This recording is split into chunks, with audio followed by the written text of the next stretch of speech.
The door closed with a sound that held no anger. Anger would have meant passion, would have meant someone still cared enough to slam it.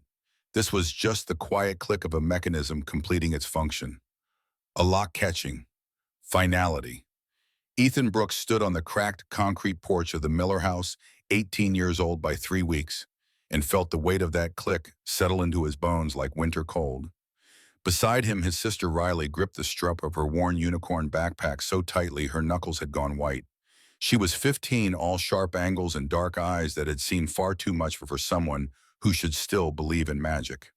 The October sky hung overhead flat and washed out gray, promising rain it couldn't be bothered to deliver. Just hanging there. Indifferent. That's how Ethan felt. Numb. Like a wire that had carried too much current and finally fused. At his feet sat 2 duffel bags. Everything they owned in the world fit into 2 duffel bags. 5 years of foster care, 3 different homes, and this is what remained. Clothes that didn't quite fit. A few paperback novels with broken spines. A framed photograph of their parents, the glass cracked in one corner. And a shoebox. The shoebox was the heaviest thing Ethan carried, though it weighed almost nothing. Inside were the worthless, priceless things. Movie ticket stubs from the one time he'd scraped together enough money to take Riley to see something happy. A smooth river stone she'd found at a park during a rare good day. A birthday card from their grandfather sent 5 years ago, with a crisp $20 bill inside. And a bullet casing. The bullet was from Korea, 30-06. Their grandfather Thomas had given it to Ethan when he was 12 during that one awkward visit after their parents died. The old man had pressed it into Ethan's palm and closed the boy's fingers around it. From chosen reservoir, he'd said, his voice rough as gravel. Coldest battle in American history. Keep this, son. Reminder that some things are worth fighting for. Then he'd left. Just like that. No explanation.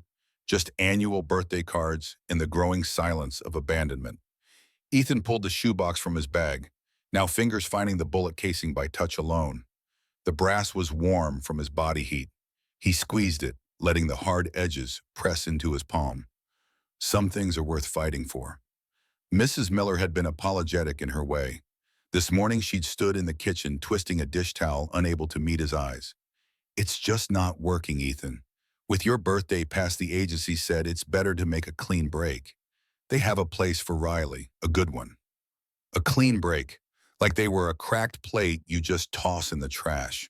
Like 5 years meant nothing. Like the promise Ethan had made to Riley the night their parents died meant even less. That night came back to him now in fragments. The police officers at the door, their faces professionally sympathetic. The words that made no sense. Accident, highway, didn't suffer. Riley's hand in his, so small and cold, trembling. Her looking up at him with those big dark eyes, asking without words if it was true, if their whole world had really just ended. He'd held her that night, 13 years old, holding his 10-year-old sister while she sobbed herself into exhausted sleep. And he'd whispered into her hair, "I won't let anything happen to you, I promise. We'll always be together." It was the one promise he had left to keep. "They're not taking you," Ethan said, now more to himself than to Riley. She finally looked up at him, her expression unreadable. She didn't ask where they were going, didn't cry. She just trusted him. And the weight of that trust was heavier than both duffel bags combined, heavier than all their years in the system, heavier than everything except the promise itself. They walked away from that house, from that street with its identical lawns and judging windows. Each step felt like stepping into a void. They were 2 ghosts haunting a world that had already buried them. The Greyhound station smelled of disinfectant and diesel and quiet desperation. It was a cathedral for people going somewhere else or people with nowhere to go at all. The distinction didn't matter much. Ethan and Riley fit into both categories. They found a bench, hard-molded plastic that seemed designed to prevent comfort, prevent rest, prevent anyone from staying too long. The departures board clattered overhead destinations, flipping with mechanical precision. Chicago, Denver, St. Louis, names on a map that meant nothing to them except distance. Ethan unzipped his duffel and pulled out the shoebox. His hands moved with the careful deliberation of ritual, lifting out the bullet casing, the smooth stone, the ticket stubs. Beneath them all lay an envelope. It had arrived 3 weeks ago, official looking, Return address from Henderson and Associates Attorneys at Law Harmony, Missouri. He'd almost thrown it away. Another piece of paperwork from a world that seemed determined to reduce human lives to forms and signatures. But something had made him open it. The letter was dense with legal language, the kind designed to make you give up before you finished reading. But the core message was simple enough. Their grandfather, Thomas Brooks, had died 14 months ago. August 2023. The letter had taken over a year to find them, bouncing through the foster care system's bureaucracy. Thomas Brooks had left them something, his only asset, 5 acres of land in Sparrow Creek, Missouri. But the land came with complications. Tax liens totaling $12,400. A private debt of $22,800 owed to something called Thorn Capital Investment, LLC. The letter's conclusion was clear. The property had effectively zero market value. The attorney Clayton Henderson recommended they sign the enclosed abandonment form. Let the county seize it for back taxes. It would be cleaner that way. Cleaner. That word again. Ethan had shoved the letter into the shoebox with everything else that hurt too much to think about. A piece of worthless land from a grandfather who hadn't wanted them. It meant nothing, but now sitting in this bus station with Riley shivering beside him and $243 folded in his pocket, it felt different. It felt like something. A name on a map. A place. Maybe the only place they had. "Riley," he said, voice low, "do you remember Grandpa Thomas?" She shook her head, pulling the unicorn backpack tighter against her chest. "Just the picture, the one with the big fishing pole." "He had land," Ethan said, holding up the letter, "out in the country. The letter says it's not worth anything, but it's land. It's a place." Her eyes searched his, looking for something to hold on to. "A place for us." "Maybe," he said. The word tasted like a lie and a prayer at the same time. "Maybe it's a place to start." He looked up at the departures board. Sparrow Creek wasn't listed, but a town called Harmony was. 20 miles away. A bus leaving in 1 hour. It felt like a sign. Stupid, desperate, probably imaginary, but it was the only sign they had. Ethan stood. "Stay here, don't talk to anyone." He walked to the ticket counter, the crumpled bills in his hand feeling thin and inadequate. The man behind the plexiglass looked bored in that particular way of people who've seen too much human misery to care anymore. "2 tickets to Harmony, Missouri," Ethan said. Keyboard clicks. "One way? That'll be 186. Ethan flinched. Almost everything they had. For a one-way ticket to a place they'd never been to find land that was worth nothing. It was the stupidest gamble of his life. But his grandfather's words echoed in his head. The ones from that day, 12 years ago, when the old man had given him the bullet. Not just about fighting, there'd been more. A man isn't measured by what he says, son. He's measured by what he builds with his own 2 hands. That's the only legacy that matters. Ethan pushed the money under the glass. Okay. The tickets printed.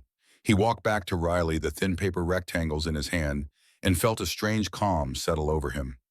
It was the calm that comes after you've made a decision so reckless, there's no point worrying anymore. You've already jumped off the cliff. All you can do is wait to see if you land or just keep falling. "Harmony," he said, handing her a ticket. "It's a start." She nodded, and for the first time since the door clicked shut, a small, tentative smile touched her lips. It was enough. It had to be. The bus groaned out of the station like a dying animal, finding one last burst of strength. They sat near the back, the blue-tinted window cool against Ethan's forehead. City lights smeared past, then thinned, then fell away, completely replaced by the endless dark ribbon of highway. Streetlights gave way to occasional porch lights, then just darkness punctuated by the rhythmic sweep of headlights. The world outside became abstract, unreal. They could have been traveling through space, through time, through nothing at all. Riley fell asleep within the first hour, her head resting on Ethan's shoulder, her breathing slow and even. For a little while, she was just a kid again. Not a survivor, not a foster child shuffled between homes. Just a 15-year-old girl sleeping on her brother's shoulder. Ethan watched her, the fierce protective love he felt manifesting as a physical ache in his chest. He had to make this work. There was no other option.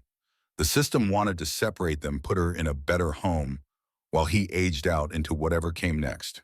But he'd made a promise. And promises to the dead, to yourself, to the people you love, Those are the only things that matter when everything else is stripped away. His mind drifted to their parents. He could barely conjure their faces anymore without the photograph. Time and grief had worked like sandpaper, smoothing away the sharp details until only soft impressions remained. What he remembered most were feelings. The feeling of his father's rough, calloused hand holding his. The sound of his mother's laugh, a sound he hadn't heard in 5 years, but could still feel in his bones. The way she'd hum while making breakfast on Sunday mornings, sunlight streaming through the kitchen window. They'd been good people. They'd loved their children. And then in the space between one heartbeat and the next, between the screech of tires and the sound of metal crumpling, they were gone. The system that caught Ethan and Riley was supposed to be a safety net. That's what they called it, but it felt more like a cage. 3 homes in 5 years. The first family had been elderly, kind, but overwhelmed. The second had too many other foster kids, and Riley got bullied, came home with bruises she wouldn't explain. The Millers had been the last stop. The Millers ran their foster home like a business. Clean, efficient, emotionally distant. They checked all the right boxes for the state, but provided nothing that mattered. No warmth, no sense of home. Just a roof and meals, and the constant underlying message that this was temporary, that Ethan and Riley were temporary, that nothing about their situation was meant to last. Ethan had been too old, too quiet, too angry. A problem waiting to happen. His 18th birthday was their convenient solution. They hadn't wanted to separate the siblings, they said, but they were going to, would have, if Ethan hadn't taken Riley and walked away. It was probably kidnapping, another crime to add to his list of failures and desperate choices. But it was also the only right thing to do, the only promise that mattered. The bus smelled of stale air and the faint, sickly, sweet scent of the cherry air freshener dangling from the driver's mirror. A few other passengers were scattered throughout the seats, solitary figures lost in their own world's, faces illuminated by the glow of phones. They were a collection of lonely people moving through the night together, but entirely alone. Ethan pulled out the lawyer's letter again, reading the lines by the dim overhead light. Sparrow Creek. The name was gentle, pastoral. It sounded like something from a storybook. The reality he knew would be different.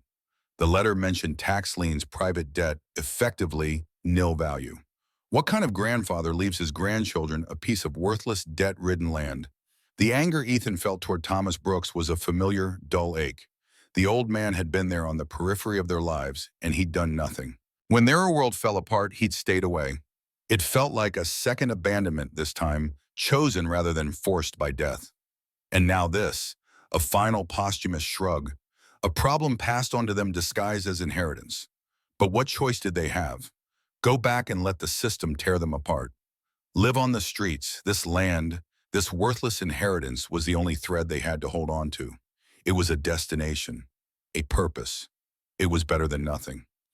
Ethan must have dozed because he woke with a jolt as the bus slowed, air brakes hissing like a great beast settling to rest. A sign glowed in the headlights. Welcome to Harmony, population 1,254. It was still dark. The first hints of dawn were just a faint, bruised purple on the eastern horizon. The bus pulled into a deserted gas station that apparently doubled as the town's terminal. They were the only ones who got off. The bus pulled away, red taillights shrinking into darkness. The silence it left behind was absolute. Not city silence, which is really just a different kind of noise. This was deep rural silence, punctuated by the chirping of unseen crickets and the distant crow of a rooster greeting the coming dawn. The air was cold and clean-smelling of damp earth and pine. It was so completely different from the city that Ethan felt like they'd landed on another planet. A planet where the sky was bigger, the air cleaner, and the loneliness somehow more honest. The gas station was closed. A single flickering fluorescent light illuminated dusty windows and a handwritten sign that said, "Back at 7. They were hours early. Now what? Riley asked, her voice small in the vast quiet. She hugged her backpack to her chest like a shield against the unknown. We wait for the sun, Ethan said, trying to sound confident. Then we find someone who can tell us how to get to Sparrow Creek. They sat on the curb, their bags forming a small fortress around them. As the sky slowly brightened from purple to pink to pale watery orange, the world took shape around them. Harmony was small, A main street with a handful of brick storefronts, a post office, a diner with a buzzing neon sign that read "Eat" in red letters. There was no one around. It felt like a movie set after the crew had gone home. When the sun was fully up, a rusty pickup truck rattled into the gas station lot. An old man with a weathered face and a baseball cap got out, moving with the slow, deliberate pace of someone who'd done the same thing every morning for 50 years. He unlocked the station door and grunted what might have been a morning greeting as he passed them. Ethan took a breath and followed him inside. The place smelled of coffee and gasoline, an oddly comforting combination. "Excuse me, sir," Ethan said. The old man turned, eyes assessing them with the quick efficiency of someone used to reading strangers, taking in their bags, their tired faces, the desperate hope they were trying to hide. "We're trying to get to a place called Sparrow Creek," Ethan said. "Do you know it?" The old man grunted again, a sound that could have meant anything. He poured himself a cup of coffee from an ancient-looking pot. "Ain't much of a creek, and there ain't no sparrows," he said, his voice like gravel in a cement mixer. "Just a county road about 20 miles north." "Why you headed there?" "Nothing out there but dirt and disappointment." "We have family property there," Ethan said. The words felt strange on his tongue. Family, property, things that implied belonging, roots, permanence. The old man raised an eyebrow. "You must be the Brooks grandkids. Heard about you." The town was smaller than Ethan thought. Small enough that news traveled. Small enough that a dead man's family arriving was worth mentioning. "Yeah," Ethan said. "Ethan and Riley. Earl Morrison." The old man said, something softening slightly in his weathered face. "Your granddad, Thomas, he was a good man. Stubborn as a mule, but a good man. Worked hard, kept to himself, especially after your grandma Dorothy passed. But he was good people." It was the first time anyone had called Thomas Brooks a good man. It felt odd, like a puzzle piece that didn't quite fit Ethan's understanding of the grandfather who'd abandoned them. "Do you know the property?" Ethan asked. "Sure do. 5 acres off Route 9. Got an old Quonset hut on it. Military surplus thing, looks like a big metal can cut in half lengthwise. Thomas lived there and worked there. Haven't been touched in a year, maybe more." Earl took a sip of his coffee. "You really planning on staying out there?" "Yes, sir," Ethan said. Earl studied them for a long moment. Then he nodded slowly, like he'd made a decision. "Is there a bus that goes out that way?" Ethan asked. Earl laughed, a dry, rattling sound. "A bus, kid, you're lucky. This town has a gas station." "No bus. I can call Sally the taxi, but she'll charge you $50. $50. They had 57 left. "We don't have that much," Ethan admitted, his heart sinking. Earl looked at them again, that long, thoughtful look. He took another sip of coffee. "Tell you what," he said finally. "My nephew's heading up that way this morning to check his fence lines. He can give you a lift, but you gotta buy something. Can't have folks loitering without being customers." Ethan bought 2 bottles of water and a bag of peanuts. $3. The most important $3 he'd ever spent. The thin line between getting to their land and being stranded in a strange town with no way forward.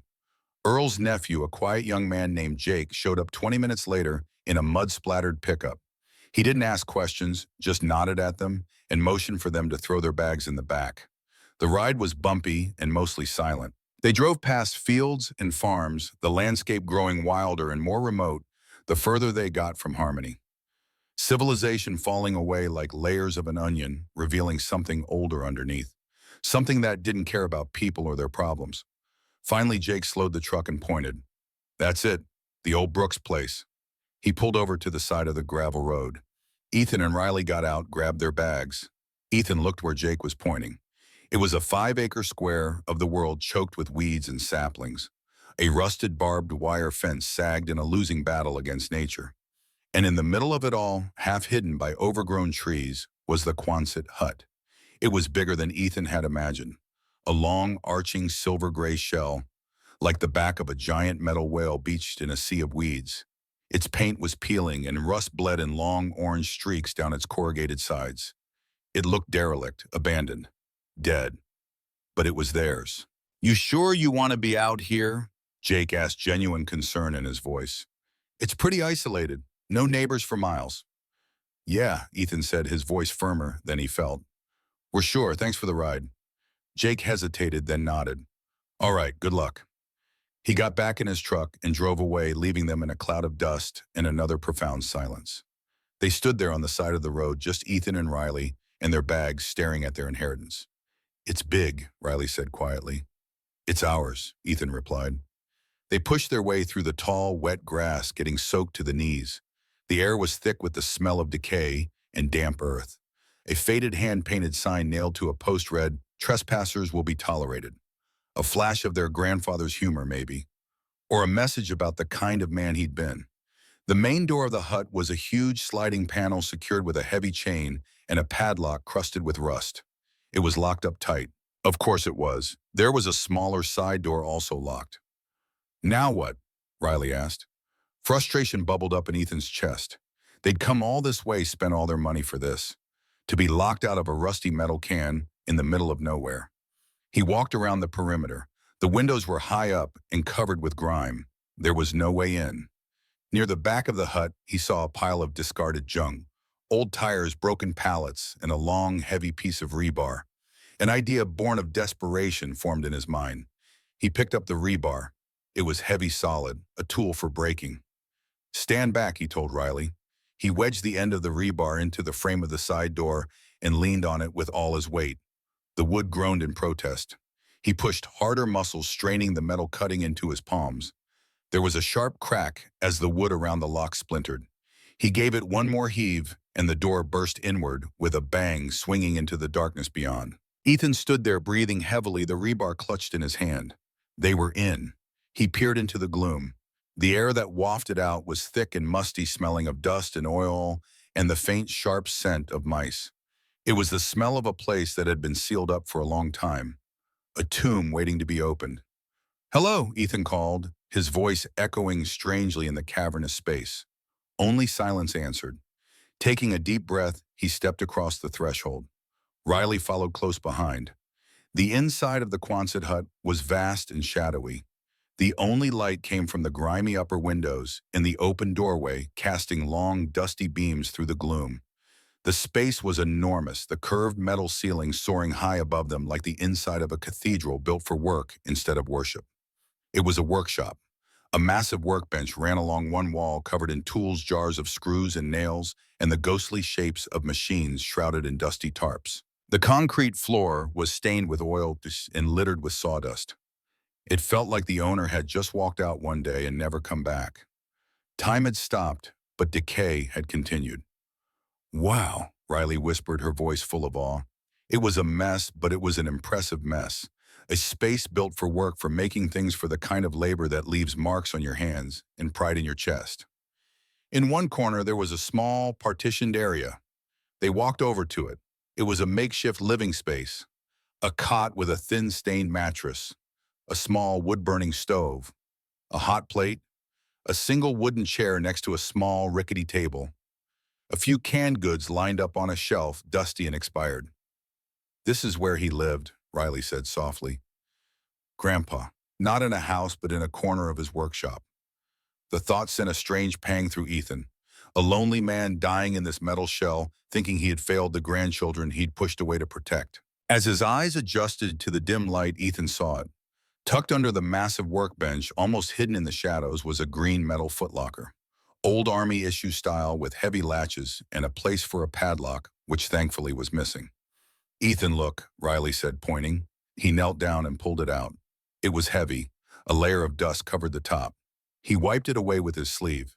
In faint stenciled letters, it read, "T. Brooks, C. Thomas Brooks, U.S. Army, Private First Class. His grandfather's rank in the war. Korea. Chosen Reservoir." The bullet in Ethan's pocket suddenly felt heavier.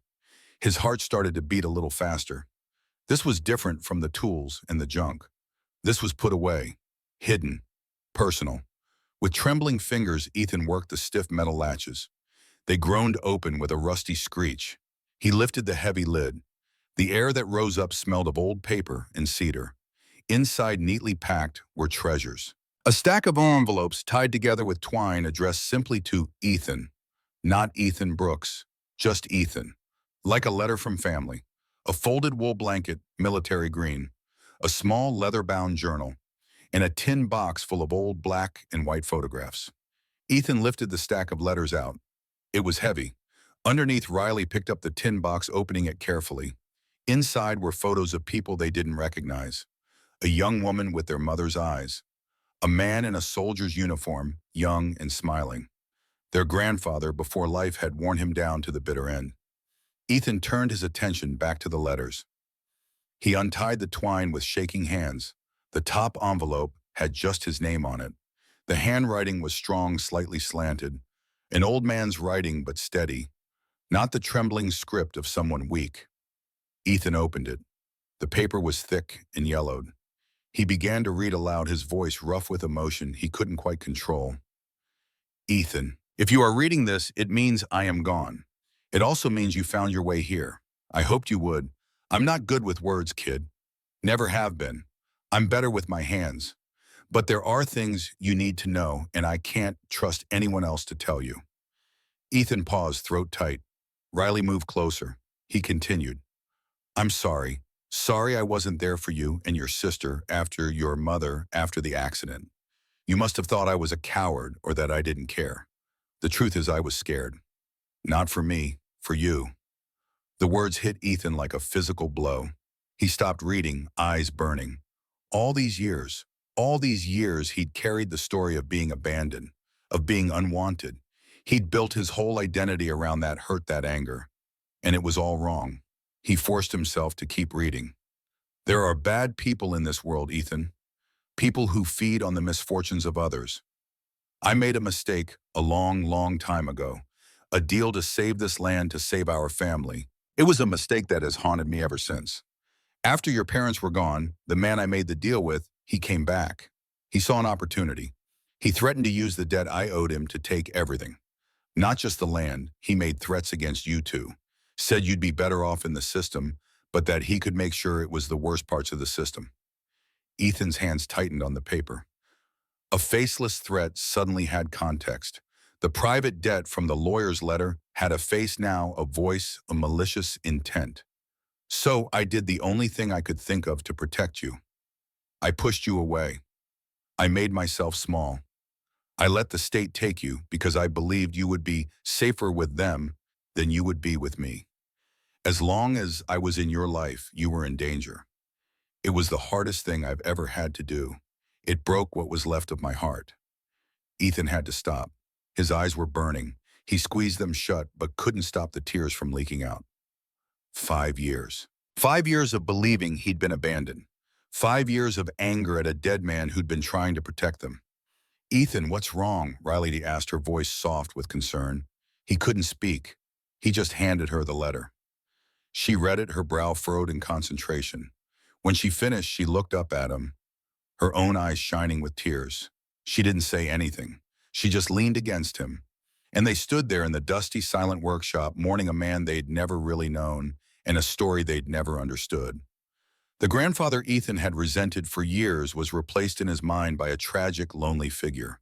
A man hiding in a metal hut, selling what he could, scraping by trying to shield his grandchildren from a danger he'd created through one desperate mistake decades ago.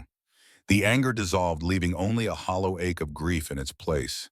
Grief for him, grief for the years they'd lost, grief for the relationship that could have been. Ethan wiped his eyes and picked up the letter again. His voice was steadier now. I've been living out here selling off what I can, saving every penny, trying to find a way out. But my time is running out. This land is all I have left to give you. It's not much, I know. The county wants its taxes and he wants his pound of flesh. But this place, it's in our blood. Your great-grandfather built this workshop with his own hands. Don't let them take it. Ethan's breath caught. Don't let them take it. Not a request, a charge, a mission. There is a last resort, a way to fix this, but it's hidden. You'll have to be smart. You'll have to be brave. Look under the cold floor where the work gets done. That's all I can say. Be careful, Ethan. Trust no one but your sister.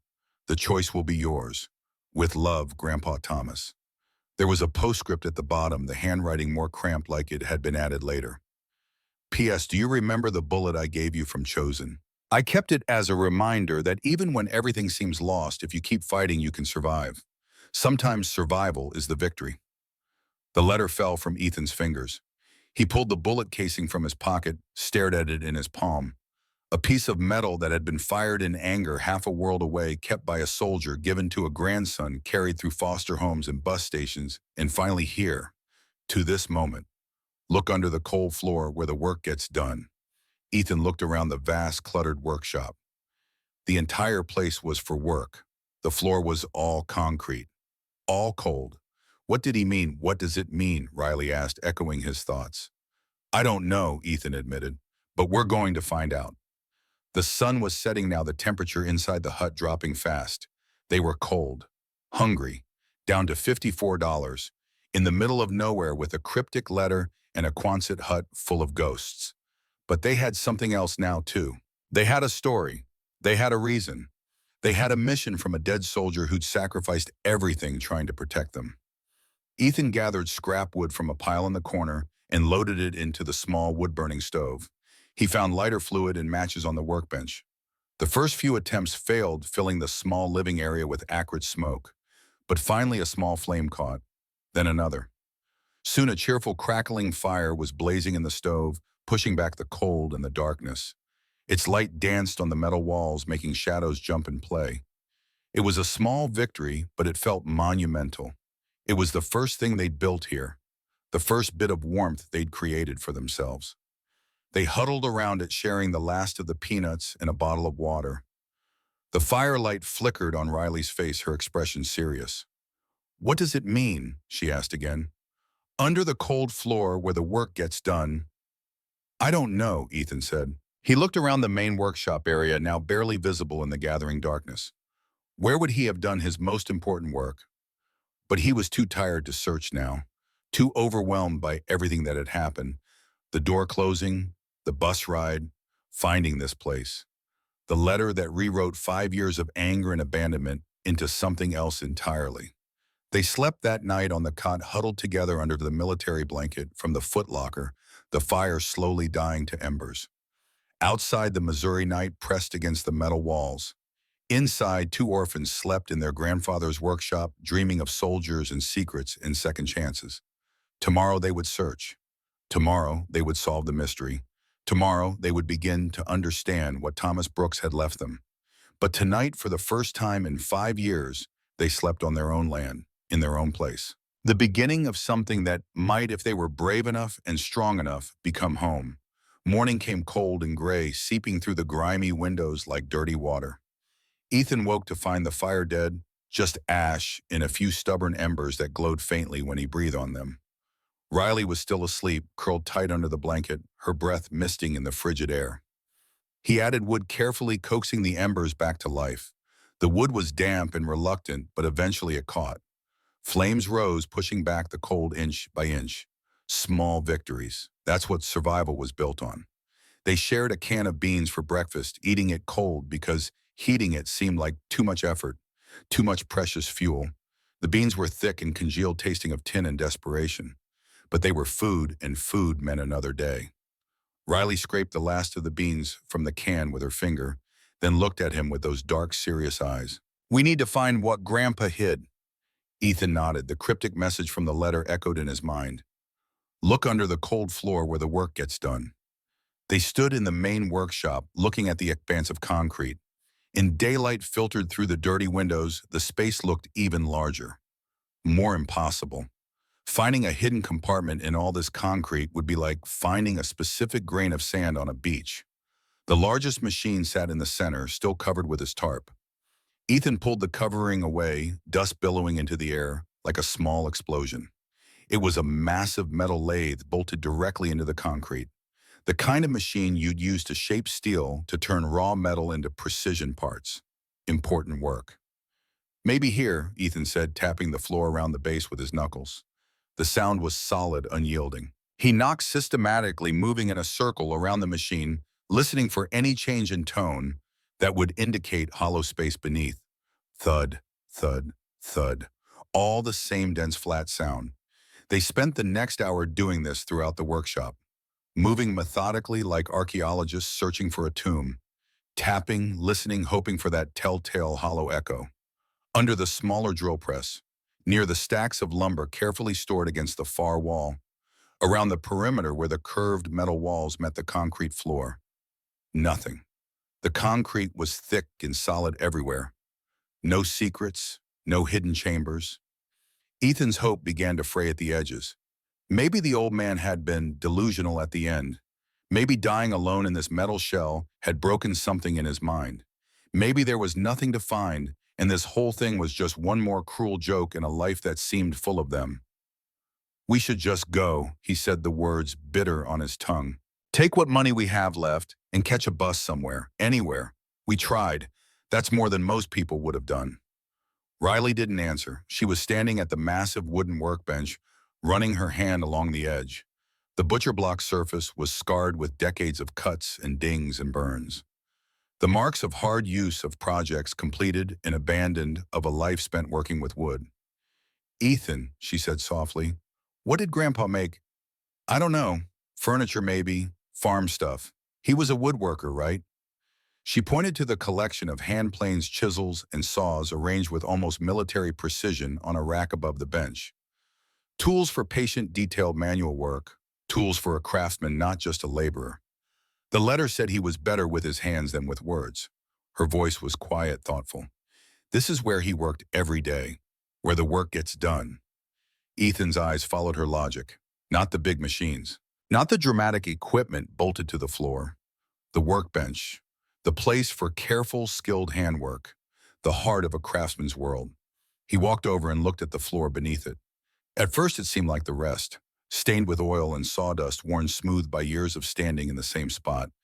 But as he knelt down, getting his face close to the concrete, he noticed something. A faint, almost invisible line in the concrete. Not a crack which would be irregular and natural. This was too perfect, too deliberate. A rectangle about 2 feet by 3 feet that seemed so expertly done that you'd never see it unless you were looking, unless you knew it was there. His breath caught in his throat. His hands started to shake. He ran his fingers along the line, feeling for the seam. It was there, barely perceptible, like a whisper in stone. Looking closer under the bench, moving his head to change the angle of the light, he saw it. A small, recessed metal ring flush with the concrete, filled with years of accumulated dust and grime to make it nearly invisible. "Riley," he whispered, "you found it." Her eyes went wide. She dropped to her knees beside him. They worked together, using a flathead screwdriver from the bench to carefully pry the ring up from its dusty nest. It was stiff, corroded by time and moisture, but it moved, slowly, grudgingly. Ethan hooked his fingers through the ring and pulled with all his strength. Nothing. It didn't budge even a millimeter. The slab was too heavy, far too heavy for just concrete and muscle. He sat back on his heels, thinking. His grandfather had been old when he sealed this. There had to be a way he'd planned to open it again. He looked around the workshop with new eyes, seeing it not as a mess of old equipment, but as a toolbox. Everything here had a purpose. In the corner, half hidden behind a stack of sawhorses, he saw it. A small engine hoist. The kind mechanics used to pull motors from cars. It was old and covered in a thick layer of grease, but the chain looked solid, rust-free, like it had been maintained even when everything else was allowed to decay. "Help me move this," he said. It took 20 minutes to wheel the hoist across the workshop floor. The wheels were stiff and reluctant, squealing in protest. Every minute felt like an hour. Every sound they made seemed to echo through the empty hut, like they were violating something sacred, like they were grave robbers disturbing a tomb. They positioned the hoist carefully over the hidden seam. Ethan hooked the chain to the recessed ring, his hands steadier now, focused on the mechanical problem. He started cranking the handle. The chain went taut, groaning under the strain. The hoist frame creaked. For a long moment, nothing happened. The mechanism fought against the weight of the concrete metal, protesting against stone. Then, with a deep grinding sound that seemed to come from the earth itself, the rectangular section of floor began to lift. Concrete scraping against concrete. The sound of secrets being revealed. The slab was at least 6 inches thick. Solid concrete reinforced with rebar. As it rose inch by painful inch, it revealed a dark square hole beneath. A wave of cool subterranean air washed over them, carrying the smell of damp earth and something else. Something metallic. Something that had been sealed away from the world for a very long time. They swung the heavy slab to the side using the hoist, and both of them peered into the darkness. It was a small, concrete-lined cavity, maybe 3 feet deep, like a tiny cellar sunk into the earth beneath the workshop floor. The walls were smooth, professionally poured. This hadn't been a hasty job. This had been planned, built with care and precision. And nestled inside it, protected from moisture and time and prying eyes, was a large black military-style Pelican case. The kind of case designed to survive anything. Waterproof, crush-proof, fireproof. The kind of case you use when what you're protecting is worth more than your own life. Ethan's heart hammered against his ribs so hard he could hear his pulse in his ears. This was it, the last resort his grandfather had mentioned, the answer to the mystery, the choice that would determine everything that came next. He reached down and lifted the case out. It was heavy but manageable, maybe 40 pounds, dense with whatever secrets it contained. It had 2 sturdy latches on the front, industrial strength, sealed tight against the passage of time. He laid it on the floor between them and looked at Riley. Her face was pale in the dim morning light, her eyes huge and dark and afraid and hopeful all at once. They'd come so far, risked so much, spent everything they had on a desperate gamble. And now in this moment, everything was about to change, one way or another, for better or worse. There was no going back after this. Ethan took a deep breath, trying to steady himself. Then he unsnapped the latches. They opened with a satisfying, airtight hiss, the rubber seal breaking after years of patient waiting. He lifted the lid. Inside the case was lined with dense foam custom cut to protect its contents. Sitting in carefully shaped depressions were 3 things that would change their lives. The first was money. More money than Ethan had ever seen in his life. A thick stack of $100 bills wrapped in bank bands, the paper still crisp despite the years. His mind, trained by a childhood of poverty, of counting every dollar and stretching every meal, immediately started calculating. Had to be at least 20,000, maybe 30, maybe more. Enough to disappear.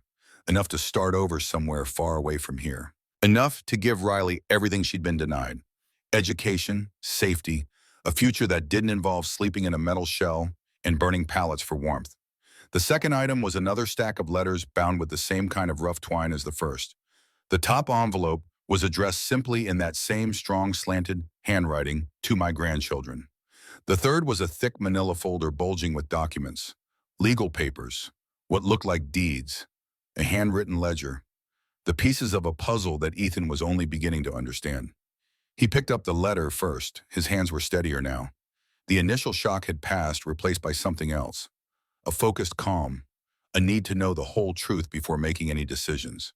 His grandfather had hidden this for a reason, had sacrificed years of his life to protect them and prepare this moment. The least Ethan could do was understand it completely. He sat on the cold concrete floor. Riley settled beside him, close enough that their shoulders touched.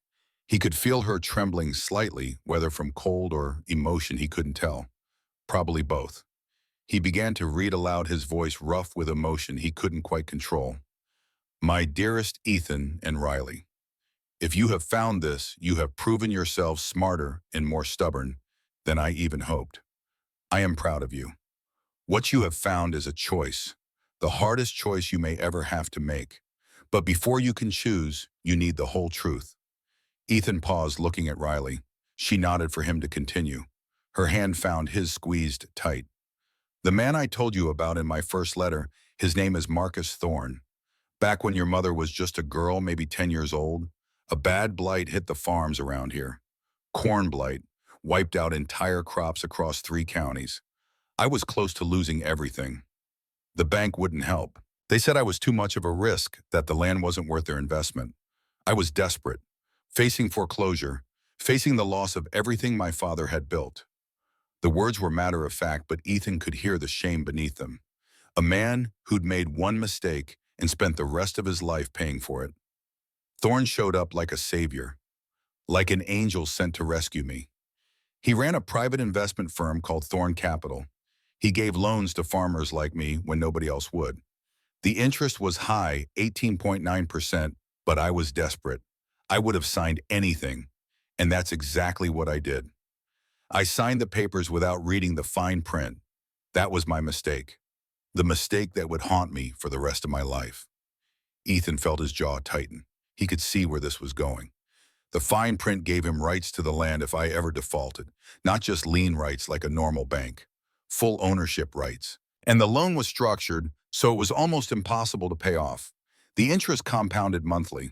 There were fees buried in the terms, balloon payments, clauses that let him change the terms unilaterally. It was a trap, and I walked right into it with my eyes wide shut. A predator. That's what Thorne was. A predator who fed on desperate people, who used their hope against them. I spent 20 years paying him. 20 years. $847 every month. I barely kept my head above water. When your mother and her husband, when your parents passed in that accident, I was destroyed. For 3 days, I couldn't function. I forgot everything, including the payment that was due. I missed it by 1 day. Just 1 day. And that's all Thorne needed. Ethan felt Riley stiffen beside him. They'd never known the details of how the accident had affected their grandfather. He'd seemed so distant, so cold. But maybe that coldness had been grief too deep to show. He came to me personally 3 weeks after the funeral, stood right where you're probably standing now, and told me his real plan. He didn't just want the land anymore. He was working for a development company called Ridgeview Estates. They wanted to buy up all the land along this ridge, dozens of properties to build luxury vacation homes. But they wanted it cheap, dirt cheap. So Thorne's job was to squeeze the old owners, to use their debts he'd engineered to force them to sell for pennies on the dollar. The picture was becoming clearer, uglier, a systematic scheme to steal land from people who'd lived on it for generations. When I refused to sign over the land, he made it personal. He made threats, not vague threats, specific ones, about you two, about how easy it would be to make phone calls to ensure your placement in the foster system went from bad to worse. He said he had connections, people who owed him favors. He said he could make your lives a living hell and no one would ever know he was involved. Ethan's hands tightened on the paper, crumpling the edges. I believed him. Maybe I was a coward. Maybe a braver man would have fought, would have gone to the police or a lawyer or the press, but I looked at you two so small and broken by loss, and I couldn't risk it. So I made my own deal with the devil. I would disappear from your lives, become a ghost, make you wards of the state where it would be harder for him to touch you, where his influence would be diluted by bureaucracy. In return, he would hold off on collecting the debt. He thought I'd eventually die, and the state would let the property go for back taxes, which his company would then snap up at auction for nothing. He thought he was being patient, thought he was playing the long game, thought he was winning. But their grandfather had been more stubborn than Thorne realized, more strategic, more determined. I spent the last 5 years of my life living like a hermit in this workshop, selling off everything I could, tools I'd collected over decades, equipment, my truck, Dorothy's jewelry. I ate from cans. I lived without heat half the time. I saved every single dollar. And I built a case. I documented everything. I talked to other farmers he'd destroyed. I gathered evidence. I spent 5 years preparing this moment. Ethan looked at the money again, seeing it differently now. Not just cash, blood, sacrifice. 5 years of a lonely man's life reduced to stacks of bills. The money in this case is exactly $35,000. It represents every cent I could save, every sacrifice I could make.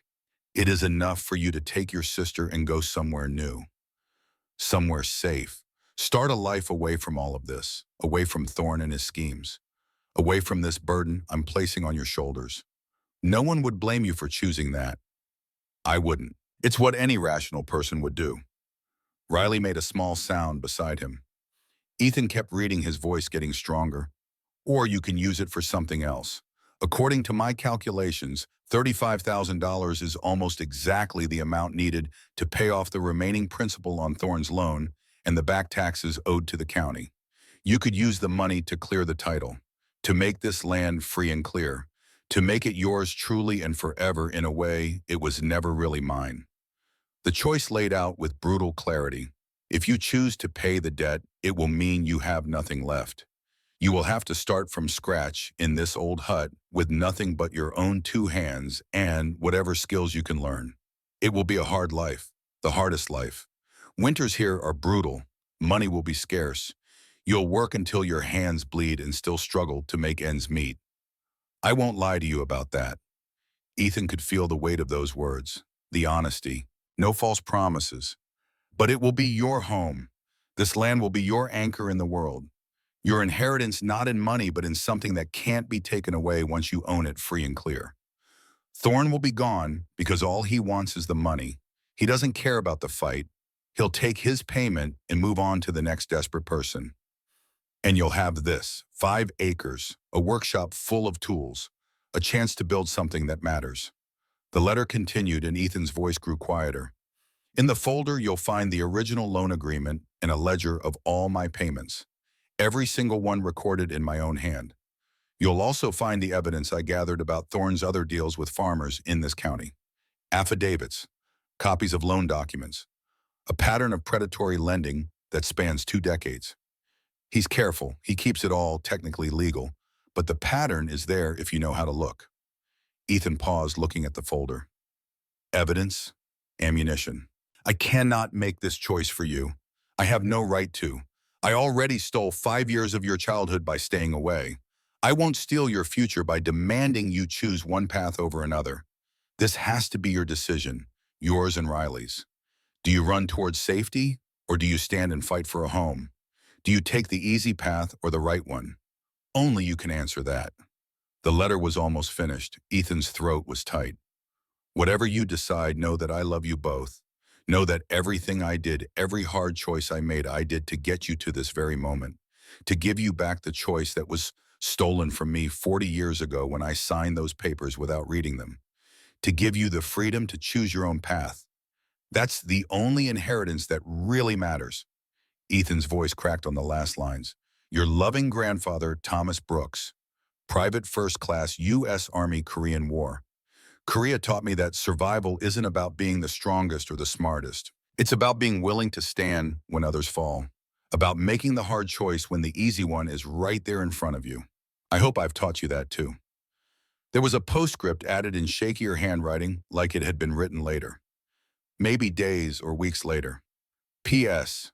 Whatever you choose, remember this. Honor isn't about winning. It's about the willingness to stand when it would be easier to sit down. It's about building something that lasts longer than you do. That's what it means to be a Brooks. That's what it means to be family. The letter fell from Ethan's fingers, drifting to the concrete floor like a leaf. $35,000. The key to 2 completely different lives. Freedom in one hand, legacy in the other. Safety or struggle. Running or standing. Easy or right. For a long time, neither of them spoke. The only sounds were the wind whistling through gaps in the metal walls and the distant cry of a crow outside. The morning sun had fully risen now, casting long shadows through the dirty windows. Ethan thought about the money. He let himself really think about it, really picture what it could buy. Not in abstract terms, but in concrete reality. A clean apartment in Kansas City or St. Louis. 2 bedrooms, heat that actually worked. Running water that didn't taste like rust. Riley in a good school wearing clothes that fit, eating 3 meals a day without having to count calories or worry about whether they could afford next week's groceries. Him working at a normal job, maybe going to community college at night, building a resume, a future. No more foster care. No more being shuffled around. No more being temporary. A normal life. The kind of life every kid deserved but so few actually got. It was so tempting, so rational. So obviously the smart choice. But then he looked around the Quonset hut, really looked at it, not seeing the rust and decay, but seeing the potential underneath. The massive workbench, scarred with decades of use. The tools on the walls, each one carefully maintained, waiting to build something new. The space itself huge and open, ready to be filled with creation instead of abandonment. He looked at the photographs Riley had spread out from the tin box. Their grandmother Dorothy standing in front of this very building when it was new, when the metal was still shiny and the future was still bright. She was laughing in the photo, her whole face lit up with joy. She looked like she belonged here. He thought about his great-grandfather, whom he'd never met, building this workshop with his own hands after coming home from some war Ethan didn't even know the name of, pouring the concrete floor, raising the metal walls, creating a place where he could work and build and make things that would last. He thought about Thomas Brooks, his grandfather, spending his last 5 years alone in this cold metal shell, eating coal beans, burning scraps for warmth, saving every penny, not for himself, for them, so they could have this choice, this one moment of freedom to decide their own fate. This wasn't just worthless land, it was a story of struggle and mistakes, yes, but also of fierce, stubborn, protective love, of people who built things with their hands and believed that mattered, of standing your ground even when it would be easier to run. To take the money and leave would be to tear out the last page of that story and throw the book away, to say that none of it mattered, that their family's history was just a burden to escape from rather than a foundation to build on. But to stay, God to stay felt insane. They had nothing. They knew nothing about living like this. They'd be starting with less than zero, just this land, this metal shell, and whatever they could teach themselves. It would be cold in the winter and hot in the summer. Money would always be tight. There would be no safety net, no backup plan. If they failed, they'd fail hard and publicly and completely. They might starve. They might freeze. They might discover that sentiment is a poor substitute for survival skills, and that loving a place doesn't make it love you back. But it would be theirs. "What do you think?" Ethan finally asked Riley, his voice quiet. Not pushing, not leading, genuinely asking. She didn't answer right away. She picked up the tin box of photographs and pulled one out, the picture of their grandmother. Dorothy was young in the photo, maybe early 20s, standing with her hands shading her eyes from the sun. The Quonset hut behind her looked new, the metal gleaming a fresh beginning. Riley studied the photo for a long moment, her expression serious. "Is that Grandma?" she asked, though she must have known the answer. Ethan took the photo, turned it over. On the back, in faded blue ink, it said, "Dorothy Brooks, 1975. First day at the workshop. Our beginning." "Yeah," he said, "I think so." Riley held the photo with both hands like it was something precious, something fragile that might blow away if she wasn't careful. "She looks happy," Riley said softly, "like she belongs here, like this place made her happy." She looked up at Ethan then, and her eyes were clear, certain, no doubt in them at all. "I want to belong somewhere, Ethan. I'm so tired of being temporary, of living in other people's houses and sleeping in other people's beds, and knowing that at any moment they could decide I don't fit anymore. I want a place that's mine, that's ours, even if it's hard, even if it's just this." She gestured around at the workshop, at the rust and decay and overwhelming magnitude of the work it would take to make this livable. "I want to belong somewhere." And that was it. That was the answer. All the logic, all the fear, all the rational arguments for taking the money and running, they all crumbled in the face of those 5 simple words. "I want to belong somewhere." Ethan had been so focused on protecting Riley, on keeping her safe, on making sure she had food and shelter and a future. He'd forgotten, or maybe never fully understood what she really needed. Not just safety, roots. A place where she could put her things on a shelf and know they'd still be there tomorrow. Where she could hang a picture on the wall without asking permission. Where she could breathe deep and say, "I live here," and mean it in a way that went deeper than any legal document. A home, not assigned by the state, not temporary, not conditional on good behavior or convenient timing or someone else's generosity. Home. Ethan pulled her into a hug, his throat tight with emotion too big for words. She hugged him back, fierce and strong.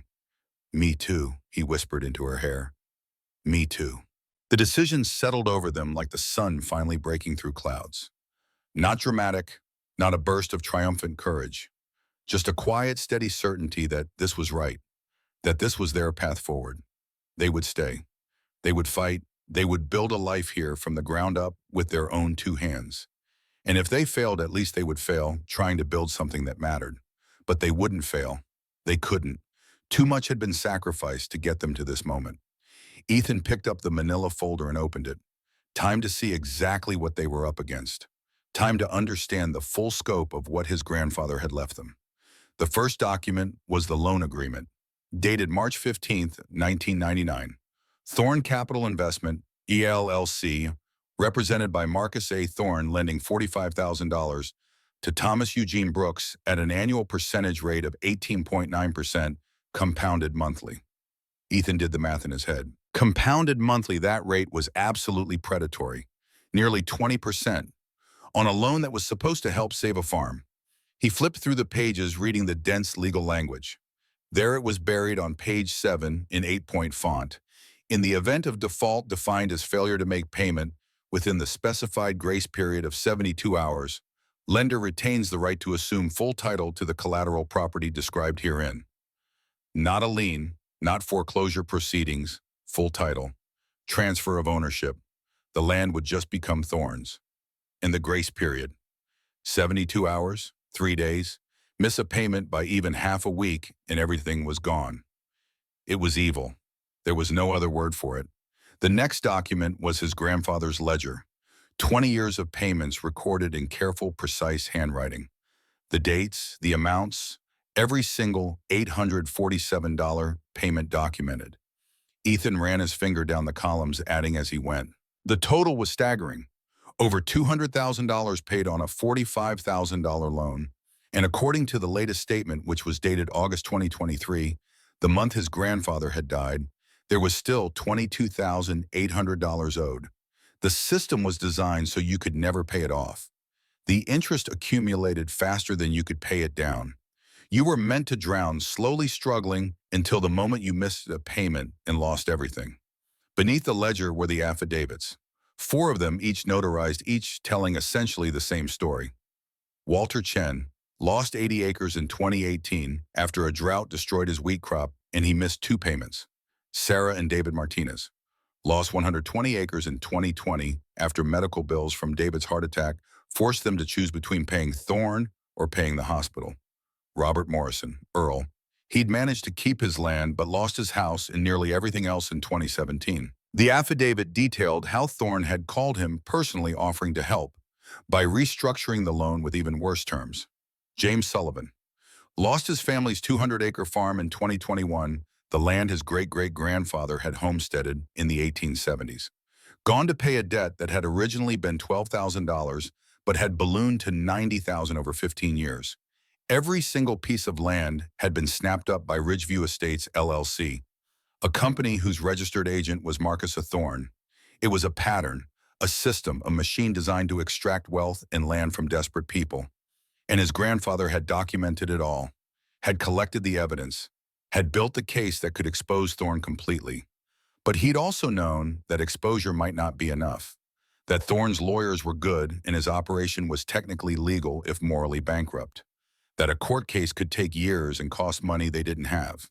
So instead, he'd saved the money, given them the choice, given them the power to end it on their own terms.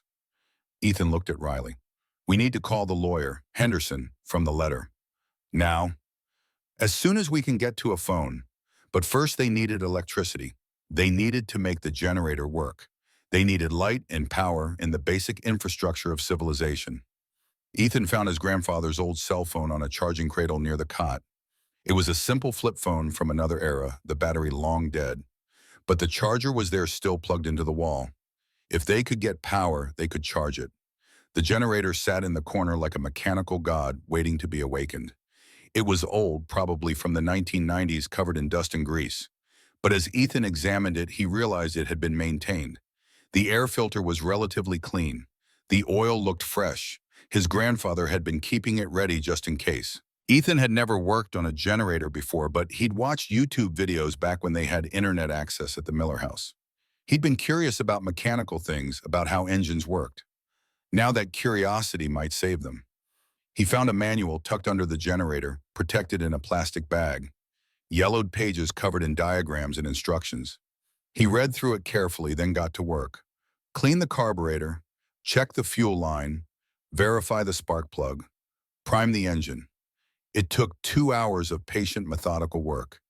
His hands got black with grease and oil. He skinned his knuckles twice.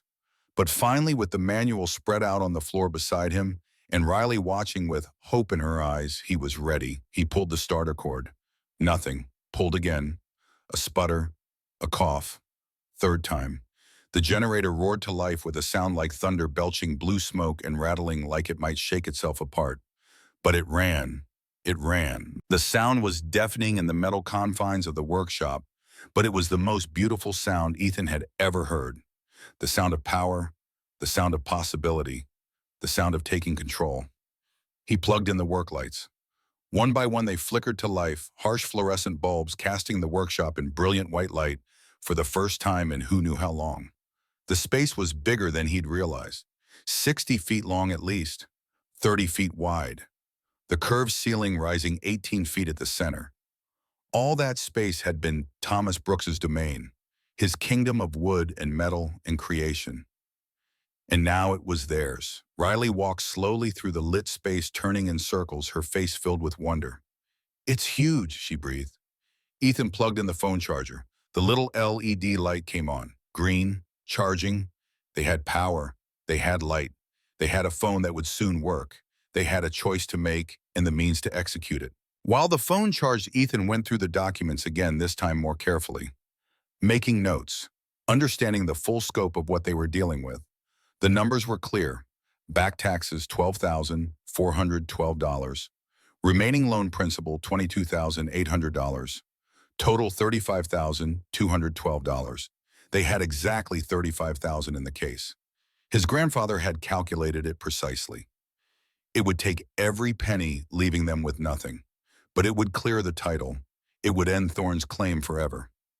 After an hour, the phone had enough charge. Ethan powered it on. The screen lit up with a soft blue glow. The contact list was short. Hardware store, Doc, Jake, and Henderson. Ethan took the phone and walked outside. The morning air was cold and clean, carrying the scent of pine and earth. The sky was clearing, patches of blue showing through the gray clouds. He stood there for a moment, looking at their 5 acres, at the Quonset hut that was now their responsibility, at the future spreading out before them like an unmapped territory. Then he dialed Henderson's number. It rang 3 times. Then a calm, professional voice answered. "Henderson and Associates." "My name is Ethan Brooks," he said. His voice was steady, strong. "I'm Thomas Brooks's grandson. You sent me a letter about his property." There was a pause, the sound of papers being shuffled. "Mr. Brooks, yes, I was wondering if I would hear from you." Henderson's voice was careful, neutral. "I assume you've received the notice and are prepared to sign the abandonment paperwork. It really is the most sensible course of action given the circumstances." "No, sir," Ethan said. "We're not abandoning it. We're at the property now, my sister and I, and we're keeping it." The pause was longer this time. When Henderson spoke again, his tone had shifted. Professional to something more personal. Almost concerned. "Son, I'm not sure you understand the full situation. The liens against that property are substantial. There's over $12,000 in back taxes that have been accumulating for 3 years. And there's a private debt of $22,800 to Thorne Capital. The property has no equity, no value. You'd be taking on massive debt for a piece of land you can't possibly afford to keep." "We have the money," Ethan interrupted. "We want to pay off both debts, clear the title completely." The silence on the other end was profound, total. Like Henderson couldn't quite process what he'd just heard. "You have the money," he finally said. $35,000. "Yes, sir. Our grandfather left it for us, along with a choice, and we're choosing to stay." Ethan could hear Henderson taking a deep breath, reassessing. "He left you the money. Thomas left you enough to pay off the debts." "Yes, sir. He also left us other things. Documents about Marcus Thorne, about his lending practices, affidavits from other farmers, a ledger showing 20 years of payments, evidence." Another pause. This one charged with something different. Not confusion, understanding, maybe even satisfaction. "I see," Henderson said slowly. "Thomas always was a thorough man and stubborn. God, was he stubborn. Mr. Brooks, let me be frank with you. I've known about Thorne's operation for years. I've represented 3 of the people in those affidavits. I lost every case. Thorne's lawyers are good, and he's careful to stay just barely on the right side of legal. Taking him to court would be expensive and time-consuming, and you'd probably lose. We don't want to take him to court, Ethan said. We just want to pay what's legally owed and end his claim on our property. Smart, Henderson said. Very smart. All Thorne cares about is money. If you pay him off, he'll move on to the next target. No drama. No fight. There was a pause. Can you stay on the property for a few days? While I make some calls, I need to contact Thorne's lawyers. The county tax office arranged for the payments to be processed properly. Ethan looked at the Quonset hut, at Riley standing in the doorway backlit by the work lights, at the land that was almost theirs. This is our home, Mr. Henderson. We're not going anywhere. He could hear the smile in Henderson's voice. Good, that's good. I'll call you back within 48 hours. Don't talk to anyone else about this, especially not Thorne or anyone from his company. Understood. Understood. And Mr. Brooks, your grandfather would be proud of you. The line went dead. Ethan stood there, phone in hand, feeling the weight of what they just set in motion. There was no turning back now. They declared their intention. Put down their marker, said to the world, we're standing our ground. He walked back to the hut. Riley was waiting. What did he say? He said he'll handle it, make the payments, get us clear title. Ethan managed a smile. He said Grandpa would be proud. Riley threw her arms around him. They stood like that for a long time, two orphans in the doorway of a rusty metal building, holding on to each other and the future they'd chosen. The next 2 days were the longest of Ethan's life. Every hour felt like a week. They couldn't do much except wait. And waiting with nothing to distract yourself is its own special kind of torture. They ate their remaining canned food. They explored the property, walking the perimeter of their 5 acres. They counted the tools in the workshop, taking inventory of what they had to work with. The phone rang on the second afternoon. Ethan answered so fast he nearly dropped it. Mr. Brooks, it's Henderson. I have news. Ethan's heart was pounding. Good news? Better than good. I've worked out an agreement. Thorne's lawyers were surprisingly cooperative once I explained that you had the full payment ready and that any attempt to delay or complicate matters would result in me filing all of your grandfather's documentation with the state attorney general's office. So he agreed. More than that, I made him an offer he couldn't refuse. Full payment of principal and back taxes processed through my escrow account to ensure everything is documented properly. In exchange, Thorne and Ridgeview Estates sign a permanent release of all claims against the property and agree to never contact you or attempt to acquire the land in the future. It's called a covenant not to sue.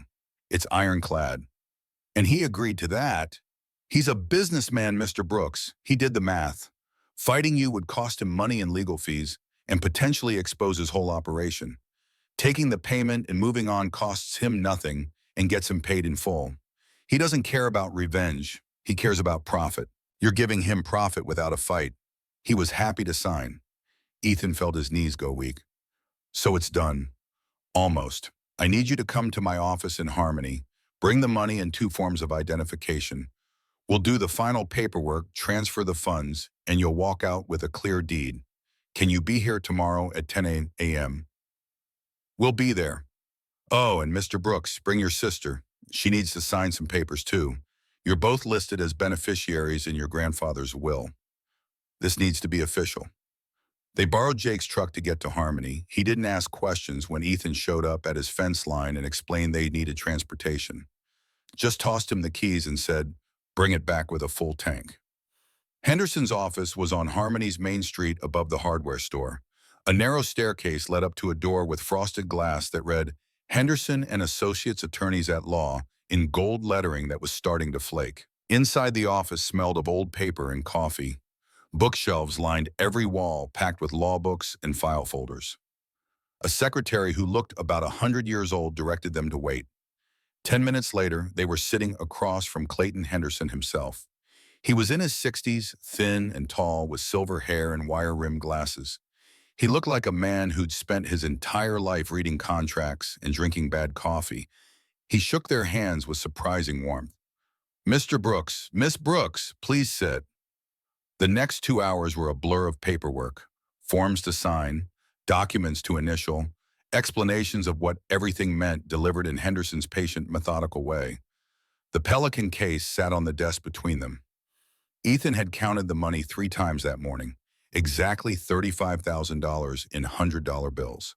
Henderson counted it again methodically using a bill counter that whirred and clicked. When he was done, he wrote out 2 cashier's checks, one to Howell County tax collector for $12,412, one to Thorn Capital Investment, LLC, for $22,800. Total payment, $35,212, Henderson said, which leaves you with, he looked at Ethan expectantly. Ethan did the math. Negative $212. Henderson smiled slightly. Your grandfather's calculations were off by a bit. Interest accumulated a bit more than he expected in his final months. He pulled out his wallet and counted out $212 in cash. Consider this a gift. From me. Your grandfather and I served in Korea together. Different units, but we crossed paths. He saved my life once. I never got to pay him back. Consider this a down payment on that debt. He pushed the money across the desk. Ethan stared at it. I can't accept this. You can and you will. It's $200, Mr. Brooks, not charity. Payment of a debt between soldiers. Your grandfather would understand. Ethan took the money with shaking hands. Thank you. Henderson executed the payments that afternoon. Wire transfers to the county and to Thorne's escrow account. Everything documented, everything official. Then he pulled out a single piece of paper and slid it across the desk. This is what you came for. It was a property deed. County of Howell, State of Missouri. Property ID number 1522-180003. 5 acres on Route 9, Sparrow Creek Township. Owners Ethan Marcus Brooks and Riley Ann Brooks. Clear title. No liens, no encumbrances, no claims, free and clear. Ethan stared at it, unable to quite believe it was real. Their names, in ink, on an official document that said they owned something. That said they belonged somewhere. Riley reached out and touched the paper like it might disappear. Congratulations, Henderson said quietly. You're now the sole owners of 5 acres and 1 Quonset hut in Sparrow Creek, Missouri. They walked out of that office into the afternoon sunlight carrying a clear deed and $212. Everything else was gone. They were landowners and they were broke, but they were free. Riley held the deed in both hands as they walked down Harmony's main street. She kept looking at it, reading their names over and over. We really did it, she said. Ethan looked back toward the north, toward where their land lay 20 miles away, toward the work that waited for them, the winter that was coming, the challenges they couldn't even imagine yet. No, he said, we're just starting. The first day back on their land as actual owners felt different somehow. The same rust-streaked metal walls, the same concrete floor stained with decades of oil and work, the same musty smell of a place that had been sealed too long. But now it was theirs, legally, irrevocably theirs. The temperature had dropped overnight, 28 degrees according to the old thermometer hanging on a nail outside the small living area. November in Missouri. Winter was coming and they had $212 of metal shell with gaps in the walls and absolutely no idea what they were doing. Ethan took inventory with the cold practicality of someone who couldn't afford sentiment. The Quonset hut had no insulation to speak of. The wood stove worked but ate through firewood at an alarming rate. They had 6 cans of beans left, 2 cans of corn, and a box of stale crackers that had probably been there since before their grandfather died. The well pump worked, which was a miracle, but the water came up ice cold. The generator had maybe a quarter tank of gas remaining. Riley stood in the middle of the workshop space, slowly taking it all in with new eyes. The eyes of an owner rather than a visitor. It's really ours, she asked, though she'd asked the same question yesterday. And the day before. Every rusted inch of it, Ethan confirmed. She smiled then, a real smile. The first truly unguarded smile he'd seen from her in 5 years. Maybe longer. They started with cleaning. It seemed like the only logical place to begin when you inherited a lifetime of accumulated mess. You can't build on top of decay. You have to clear it away first down to the foundation and start from there. The first 3 days were spent hauling junk out of the workshop. Broken farm equipment that had rusted into abstract sculptures of its former function. Old tires that had gone hard and cracked with age. rotted tarps that fell apart in their hands like tissue paper, mountains of stuff that Thomas Brooks had kept for reasons now lost to time and death. But buried in the junk hidden like treasure in a dragon's hoard were valuable things. Vintage hand tools that just needed oil, and a wire brush to restore them to working condition. Scraps of beautiful hardwood carefully stored in wrapped oak and walnut and cherry, the good stuff that cost a fortune at any lumberyard. Boxes of brass hinges and drawer pulls, old glass doorknobs, the kind of hardware you couldn't find anymore. A man's lifetime of accumulated materials, waiting for projects that would never be finished by him, but might be completed by someone else. They loaded the real junk into Jake's truck when he came by unasked on day 3. He'd apparently heard through the small town grapevine that the Brooks kids were trying to make a go of it. Said he was heading to the salvage yard anyway, might as well take their stuff. The salvage yard operator was a gruff man named Dutch who looked at their pile of scrap metal and old equipment with the practiced eye of someone who could see value where others saw trash. $340, he said, counting out bills from a roll he kept in his front pocket. It felt like winning the lottery, like found money from heaven. With that windfall, small as it was, they could think about winter without immediate panic, could buy real food instead of eating expired cans, could start to think about improvements instead of just survival. The next 4 days they spent cleaning the concrete floor. Hands and knees work, steel brushes and buckets of water heated laboriously on the wood stove because the well water was too cold to touch for more than a few seconds. Riley's hands blistered within the first hour. Ethan's back seized up into knots of pain by the end of day 1. But they kept at it. Slow, painful, methodical progress. The floor transformed from black oil-stained concrete to something closer to its original pale gray. You could see the aggregate in the concrete now, the small stones mixed into the cement. You could see the careful way it had been poured and finished probably by Ethan's great-grandfather 70 years ago. On day 7, they tackled the windows. High up on the curved walls, almost impossible to reach without a ladder they didn't have. Ethan rigged something from scrap lumber, leaning it against the wall at a precarious angle that made Riley gasp every time he climbed it. He went up with a bucket of water and rags and scrubbed decades of grime away. Dust and dead insects and bird droppings in the accumulated filth of time. When he climbed down sweating despite the cold, the difference was miraculous. Sunlight flooded the entire space for the first time in years, maybe decades. Dust particles danced in the beams of light like snow in a shaken globe. The whole workshop seemed to exhale, to wake up, to remember what it had been built for. Riley stood in the center of the space, spinning slowly with her arms out, light washing over her face. She looked up at the curved metal ceiling high above, at the way the light played off the corrugated surface. "It's beautiful," she whispered. And it was. Not clean yet, not finished, not warm or comfortable, but beautiful in the way that potential is beautiful, in the way that a blank canvas is beautiful to a painter who knows what it could become. The electrician came on day 8. Earl had recommended him, said his name was Frank, and he was honest and wouldn't overcharge. Frank was in his 60s, moved slow, but with the economy of motion that comes from doing the same skilled work for 40 years. He spent 2 hours checking the wiring their grandfather had installed, grunting, occasionally making notes on a pad he kept in his shirt pocket. Ethan watched him work, trying to learn, trying to understand what the man was looking for. "It's old," Frank said, finally standing with one hand on his lower back. "But it's good work, real good work. Your grandfather knew what he was doing. Military training, I'd guess. They taught wiring in the service back then." He consulted his notes. "I'll need to replace the main breaker and add a few circuits to bring it up to code. But the bones are solid. $200 for parts and labor if you help me with the heavy lifting." They paid him with money from the salvage yard. When he flipped the main breaker late that afternoon and the overhead lights flickered on with the electric hum that sounded like civilization itself, Ethan and Riley just stood there grinning at each other like idiots. Electricity, the most basic thing in the modern world, something every house in America had.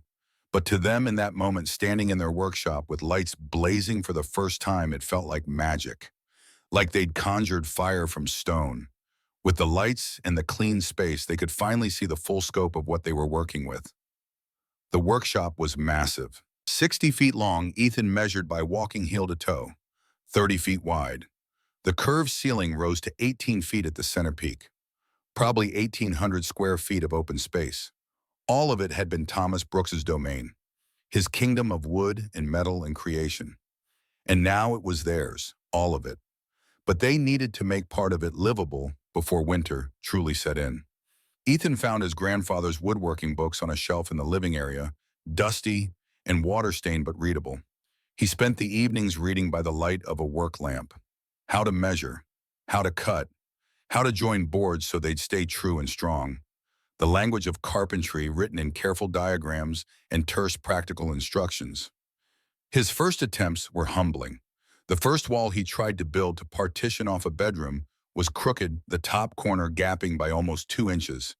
He stared at it in frustration, wanting to tear it down and start over. Riley stopped him with a hand on his arm. "It's our first wall," she said quietly. "Of course it's not perfect. We'll get better." She was right. By the second wall, he'd figured out how to use a level properly, how to check for plumb before nailing anything permanent. By the third wall, he understood viscerally why the old carpenters said measure twice and cut once. By the fourth wall, his hands had developed the feel for the work, the muscle memory that makes the difference between forcing wood into submission and letting it settle naturally into place. They built partitions in the small area that had been Thomas's living space, creating 2 tiny bedrooms barely big enough for a cot in each, and a small common area with space for the wood stove, a table, and not much else. The wood came from the lumber their grandfather had stored so carefully. Good dry pine, some oak, even some walnut for trim work. The man had been preparing for something, storing materials for projects he must have known he'd probably never complete. But he'd save them anyway. For his grandchildren, maybe. For this exact moment, it took 3 weeks to finish the basic walls. 3 weeks of sawing and hammering and cursing creatively when boards didn't fit, or nails bent, or measurements somehow came out wrong despite being checked twice.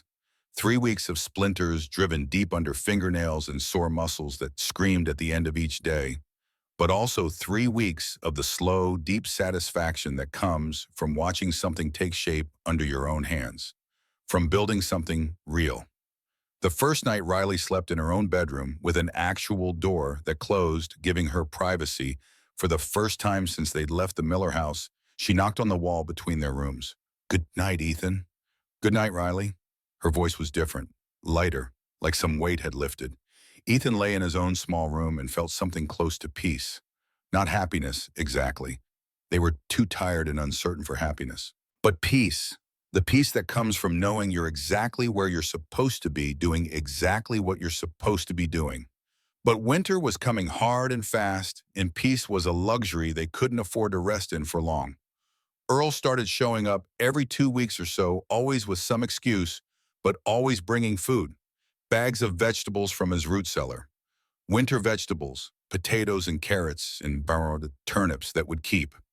Jars of canned tomatoes his late wife had put up years ago, the dates written on the lids in faded marker. "Don't let pride keep you hungry," he'd say, setting the bags down just inside the door and leaving before they could properly thank him or offer anything in return. It established a pattern that taught Ethan something about how life worked out here. Earl gave them vegetables, not as charity, but as the opening move in a relationship. And Ethan responded the only way he could, by showing up at Earl's property a few days later to do odd jobs. Fixing a section of fence that had come down, splitting a cord of firewood, cleaning out gutters before the snow came. Not payment exactly, not a transaction. Something older and more fundamental than that. Reciprocity. The way small communities had always worked back before everything became money and contracts. Jake came by in week 6 and found them struggling with the well pump, which had seized up mysteriously overnight. Ethan had no idea how to diagnose the problem, much less fix it. He'd been staring at it for an hour, turning wrenches at random, hoping for divine intervention. Jake spent 3 hours patiently showing him how to troubleshoot it, how to identify a sediment blockage versus a mechanical failure, how to replace a worn seal without damaging the threads, how to prime the pump properly so it would pull water up from the aquifer 60 feet below. "How much do I owe you?" Ethan asked when the pump finally coughed back to life, water gushing into the bucket they'd positioned underneath. "Nothing. Your grandpa helped my uncle fix his tractor once, probably 10 years ago. Didn't charge him a dime. That's just how things work out here." Jake wiped his hands on a rag and climbed into his truck. Then he paused, looking back. But if you figure out what you're doing with that workshop, I could use some custom shelving built for my garage. Got too many tools, nowhere to put them. I'd pay for that. It was the first hint of how they might actually make this work long term, how they might earn money doing something other than minimum wage labor in town. The workshop was full of tools and equipment for building things. Ethan was learning how to use them slowly and painfully, but learning. There might be a path forward here. A woman named Sarah stopped by one Saturday morning in November. She lived about 2 miles down the road, though you couldn't see her house from theirs through the trees. She was maybe 45 with kind eyes and hands that showed decades of hard work. Heard there were kids trying to make a go of it out at the old Brooks place, she said by way of introduction. Thought you might like some bread. The bread was still warm from her oven wrapped in a cloth that smelled like cinnamon and yeast. It smelled like every fantasy of home Ethan had ever had. Riley took it with both hands like it was something sacred, which in a way it was. Thank you, Ethan managed. Sarah looked at Riley, noticing how carefully she held the loaf, how her eyes had lit up at the smell of it. You like to bake honey? Riley nodded, suddenly shy in the way she got around new people. Come to my house next Saturday morning if you want. I'll teach you how to make bread. It's easier than people think, and everyone should know how. It became a weekly ritual that meant more than Ethan fully understood at first. Every Saturday morning, Sarah would pick Riley up in her old Subaru and bring her to a warm kitchen that smelled perpetually of yeast and flour and vanilla. She taught her to knead dough to understand the feel of it as it developed gluten and became elastic under your hands. To proof it properly, to shape loaves, to know when it was ready for the oven by look and touch. And for those few hours each week, Riley looked like just a kid again. Not a survivor, clawing her way through a hard life. Not an orphan making do. Just a 15-year-old girl learning to bake bread in a warm kitchen with a patient teacher. By week 10, Riley was making her own loaves in their small oven at the workshop. The first one came out with a golden crust and a perfect crumb structure that would have made any professional baker proud. Ethan's face when he tasted it, when he saw what she'd made, was complicated. Pride that she was learning and growing and becoming skilled at something. Heartbreak because it reminded him she was growing up in this hard place that their childhood had been stolen, and this was what they had to replace it. But Sarah saw something else. You're really good at this, Riley. Natural talent.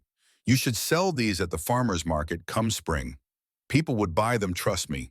This bread is better than the bakery in town, and I'm not just saying that.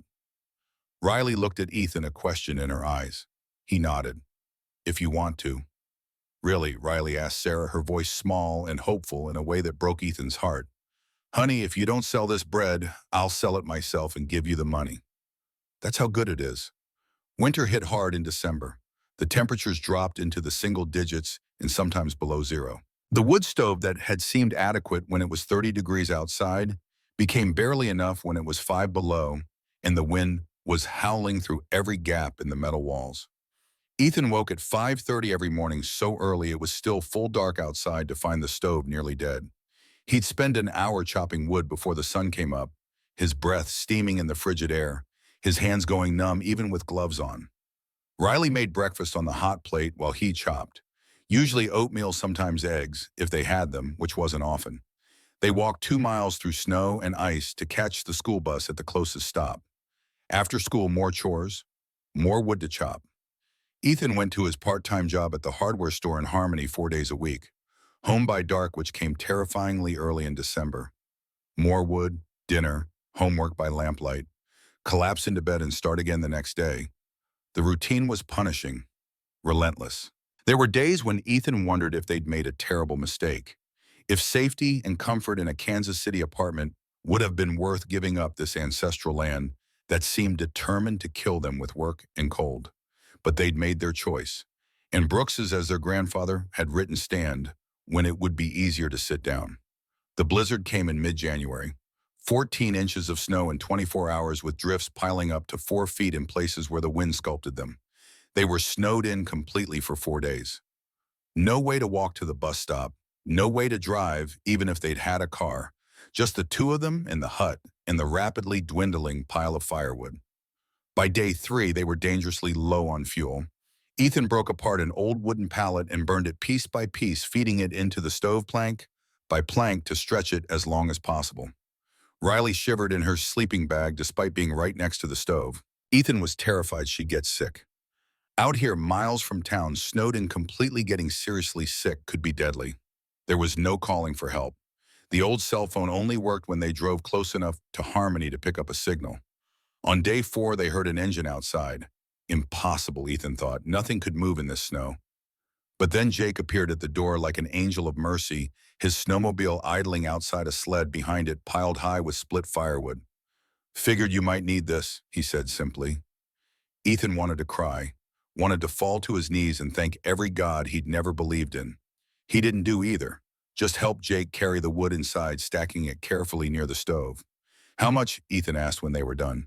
"Consider it a loan. Pay me back when you're on your feet. Or build me those shelves I mentioned, and we'll call it even." Jake left before Ethan could argue or thank him properly. Just fired up the snowmobile and disappeared into the white wasteland, the sound of the engine fading slowly. That night, with the stove fully stocked and warmth finally returning to their small living space, Riley and Ethan sat together at the table Ethan had built. "We could have died," Riley said quietly, "but we didn't. Because Jake saved us." "Yeah. So we're not really doing this alone, are we?" Ethan thought about that. About Earl and the vegetables, about Sarah teaching Riley to bake, about Jake and the firewood, about Frank the electrician giving them a fair price and honest work. "No," he admitted, "I guess we're not." Money was the constant worry that winter, a low-level anxiety that never quite went away. Ethan's hardware store job paid $11 an hour, 20 hours a week when business was decent. Call it $880 a month after taxes, maybe a little more, maybe a little less, depending on the hours they gave him. Expenses were minimal but relentless. Propane for the generator, $40 to $60 a month, depending on how much they ran it. Gas for Jake's truck when he let them borrow it, which they tried to keep to a minimum. Food at least $200 a month, even eating cheap. School supplies for Riley. Clothes when theirs wore out, though they were both wearing things that were getting threadbare. It was barely enough. They were making it just barely, but there was no margin for error. No buffer if something went wrong. But in week 12, something changed. Riley started selling bread at the Harmony Farmers Market on Saturday mornings. Sarah drove her into town and helped her set up a small table.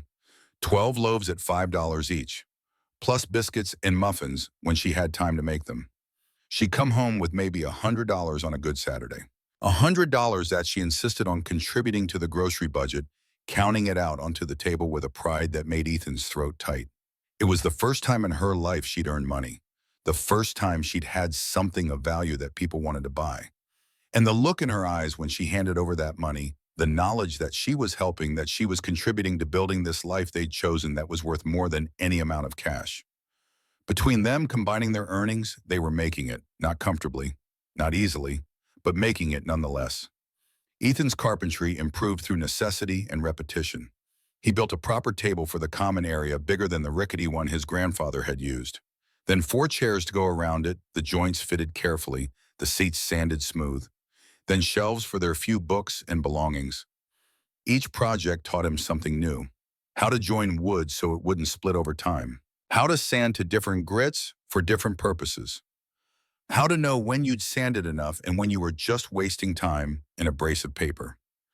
How to apply finish in thin, even coats that would protect the wood without obscuring its grain. Jake commissioned the custom shelving he'd mentioned back in the fall, came by with measurements and ideas scrawled on a napkin. Ethan built them over 2 weekends, working in the heated corner of the workshop, learning how to make something to someone else's specifications rather than his own preferences. Jake paid him $300 when the job was done. $300 for maybe 20 hours of work. It was the best hourly rate Ethan had ever earned in his life. More importantly, it was proof that the workshop could support them. That Thomas Brooks' legacy wasn't just land but skill. The ability to make things with your hands, to transform raw materials into finished products that people needed and would pay for. Word spread the way it does in small communities.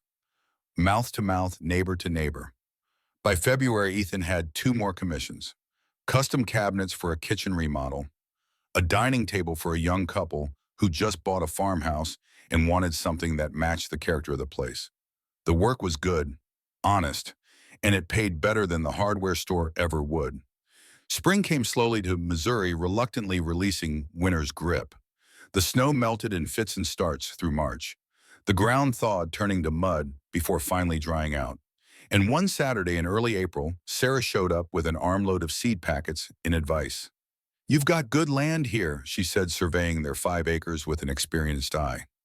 "Should have a garden. Can't live on store-bought vegetables all your life. Too expensive, and half of them come from California anyway." They cleared a plot behind the hut, 20 by 30 feet to start with, Sarah said. "No point getting ambitious your first year. Better to grow a small garden well than a large garden poorly." Tilling by hand was back-breaking labor that made chopping firewood seem easy by comparison. Ethan's shoulders screamed. Blisters formed on his palms despite the calluses he'd developed over the winter. But Riley worked beside him, and together they turned the hard, compacted earth into something loose and friable. Something that might grow food. They planted, according to Sarah's instructions, tomatoes and beans and lettuce and herbs and summer squash. Riley tended the garden every day after school, like it was a sacred duty, talking to the plants the way Sarah had taught her, pulling weeds by hand, watching anxiously for any signs of disease or pests. When the first green shoots pushed through the brown soil, about 10 days later, she called Ethan over to see them, like it was a miracle on par with the loaves and fishes. Maybe it was. Two city kids, orphans, who'd spent their whole lives in foster care growing food from the earth. It felt impossible, against all odds. But there it was, green and growing and undeniably real. Ethan built a porch in April, his most ambitious project yet, and the first one he did purely for themselves rather than because they needed it for basic survival. He designed it on graph paper, first working out the dimensions and the load calculations, figuring out how much lumber he'd need and where he could salvage it versus what he'd need to buy new. Jake helped with the foundation posts, making sure they were level and sunk deep enough to handle frost heave. Then Ethan did the rest himself, framing the deck, laying the decking boards, building the railings, constructing a simple roof to keep off rain and provide shade in summer. It took 3 weekends of solid work. When he applied the last coat of weatherproof stain and stepped back to look at what he'd built, he felt something shift inside his chest. A porch, a simple wooden porch attached to a metal building in the middle of rural Missouri. Nothing fancy, nothing that would ever appear in a magazine. But it transformed the place, made it look less like an abandoned workshop squatted in by desperate kids and more like an actual home where people lived deliberately. They put 2 rocking chairs on it that Earl had given them, old but still solid. Riley lined the steps with potted herbs, basil and oregano and thyme. And that first evening, sitting on the porch, watching the sunset paint the sky orange and purple, Ethan felt something he hadn't felt in longer than he could remember. Contentment. Not happiness, which is too bright and unstable to last, but contentment. The deep satisfaction that comes from hard work completed, from building something with your own hands, from being exactly where you're supposed to be. Inside, visible through the window, warm light glowed from the lamps they'd strung up. Riley was doing homework at the table Ethan had built, her head bent over a textbook. The workshop looked lived in, loved, like a home. October came around again. 1 full year since they'd stood on the miller's porch with 2 duffel bags and nowhere to go. 1 year since they'd gambled everything on a desperate hope and a dead man's cryptic letter. Ethan sat on the porch he'd built, watching another sunset. He thought about the choice they'd made. How easy it would have been to take the money and run, to chase safety and comfort in a normal life in some anonymous city where nobody knew them or cared about their story. But this was real. They'd built it with their own hands, every nail and board and drop of sweat. Not just shelter, but home. Not given to them by the state or assigned by some social worker, but earned, chosen, fought for day after exhausting day. The sound of tires on gravel interrupted his thoughts. Ethan stood instantly tense. They didn't get unexpected visitors. Ever. And something about the sound of that engine, expensive and powerful, set his nerves on edge. A black Mercedes pulled up to the property, looking absurdly out of place on the dirt road.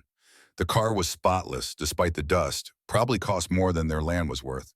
A man got out, mid-50s, wearing an expensive suit that fit too well to be off the rack.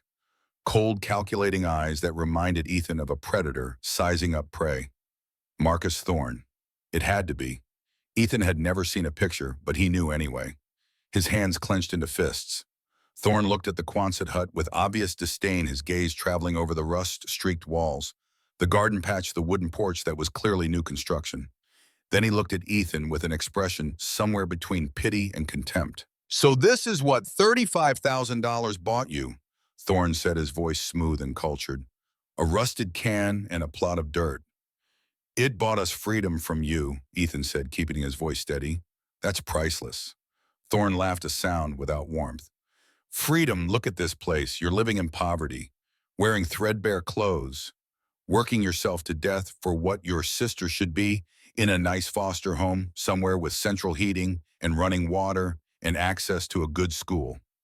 Riley appeared in the doorway, drawn by the voices. "This is my home," she said, her voice clear and certain, "and it has heat and running water. We built it." Thorne's expression shifted as he reassessed the situation. "I came here with an offer," he said, all business now. "A generous one. The development company I work for is still interested in this ridge. The houses we're planning would be high-end exclusive. We've acquired most of the land we need, but this parcel would round out the holdings nicely. I'm authorized to offer you $150,000 for the property. Cash. Today. Wire transfer to whatever account you specify." The number hit Ethan like a physical blow. $150,000. More money than he'd ever imagined having. Enough to change everything. Enough to send Riley to any college she wanted. Enough to buy a real house somewhere, start any kind of business, build any kind of future. "Think about it." Thorne continued, reading Ethan's hesitation like a professional poker player spotting a tell. "Your sister could have a real education instead of whatever passed for schooling in this backwater. You could go to college, get a degree, actually make something of yourself instead of playing pioneer in a metal shed. This is a one-time offer. I won't make it again." Ethan looked at the hut. At the porch he'd built with his own hands, every board carefully measured and fitted. At the garden Riley had planted and tended, green and thriving. At the workshop full of his grandfather's tools and his great-grandfather's dreams, full of projects in progress and commissions waiting to be filled. He looked at Riley standing in the doorway. She was watching him, trusting him to make the right choice. Again. Always. "We already have made something of ourselves," Ethan said quietly. "The answer is no." Thorne's face hardened. "You're making a mistake, kid.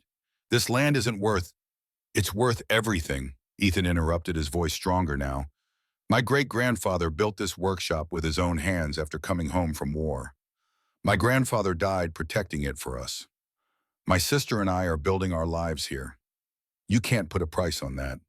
Some things matter more than money." "Everyone has a price," Thorne said coldly.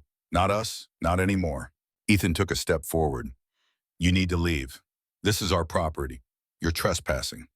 Thorne stared at him for a long moment, his expression unreadable. Then he looked at Riley, then back at the hut, then at Ethan again. Something in his face shifted. Not respect exactly, but recognition, understanding that he'd lost, really lost this time. "You'll regret this," he said, walking back to his car. "No," Ethan said with certainty. "We won't." They watched the Mercedes drive away, its taillights disappearing around the bend in the road. The dust it kicked up settled slowly in the still air. Riley was shaking. "Did we just turn down $150,000? Ethan pulled her into a hug, holding her tight. "We just chose home." Word spread through Harmony that weekend. Small towns are like that, information flowing through invisible channels faster than any internet connection. The Brooks kids had told Marcus Thorne to take his money and leave. Had chosen to stay on that hardscrabble piece of land rather than take a fortune and run. On Sunday morning, people started showing up. Earl with lumber in the back of his truck. Jake with tools. Sarah with enough food to feed an army. 6 other neighbors Ethan barely knew had maybe seen once or twice at the hardware store or the farmer's market. "Heard you might need help winterizing this place before the cold sets in again," Earl said by way of explanation. "Can't have the Brooks kids freezing to death in year 2. Wouldn't look good for the neighborhood." They worked all day in an impromptu barn raising for 2 orphans who'd chosen to stand their ground. By evening, the hut had proper insulation in the walls, dense glass bats that would actually keep the heat in, sealed gaps around windows and doors, new weather stripping. It would be warm this winter, really warm for the first time. They had a potluck dinner inside. As the sun set, 15 people crammed into the small living space that felt even smaller when full. Riley's bread was passed around and praised. Stories were shared. Coffee was consumed in quantity. Earl, the oldest among them at 72, stood and raised his coffee cup. Thomas Brooks was one of us, stubborn old bastard. There were chuckles around the room. But he was good people, and these kids are proving they're good people too. So I say the Brooks of Sparrow Creek. May they never leave.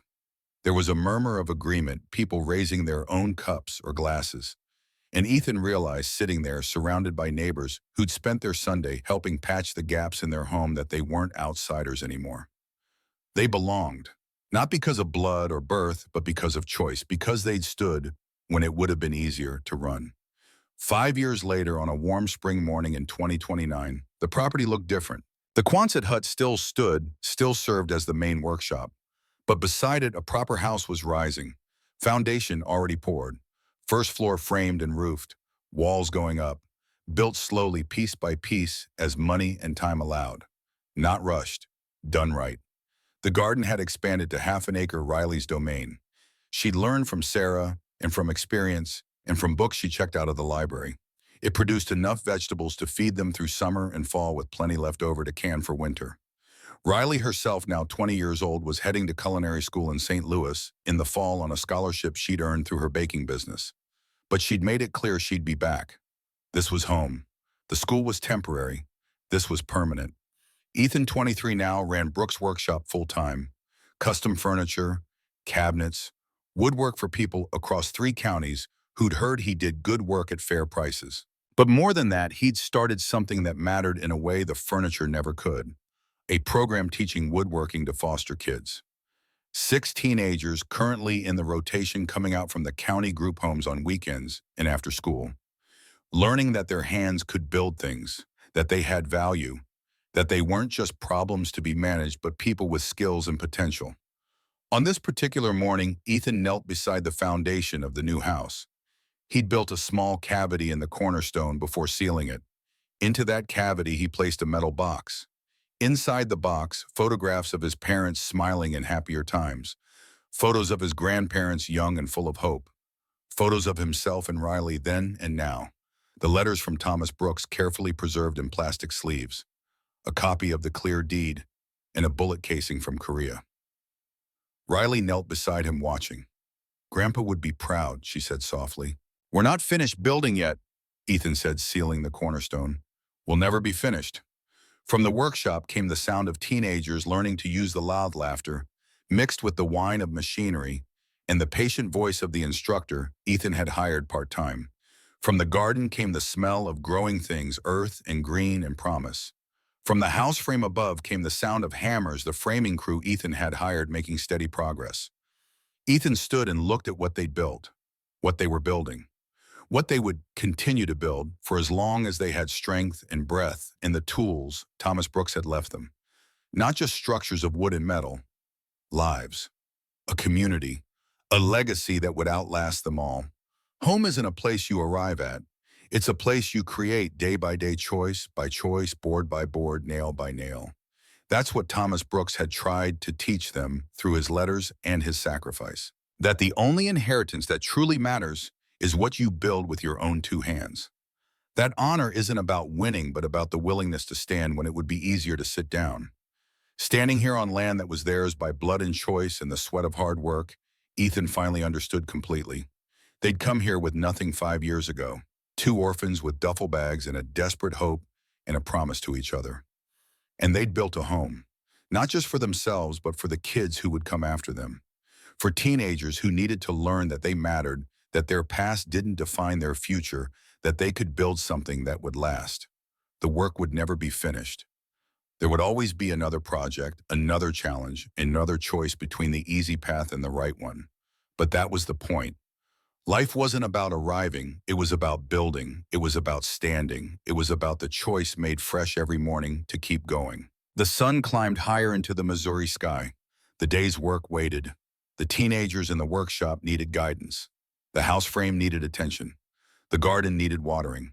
And Ethan Brooks, no longer an orphan, but a builder, a teacher, a man with roots deep in Missouri soil, went to meet it all with steady hands and a full heart.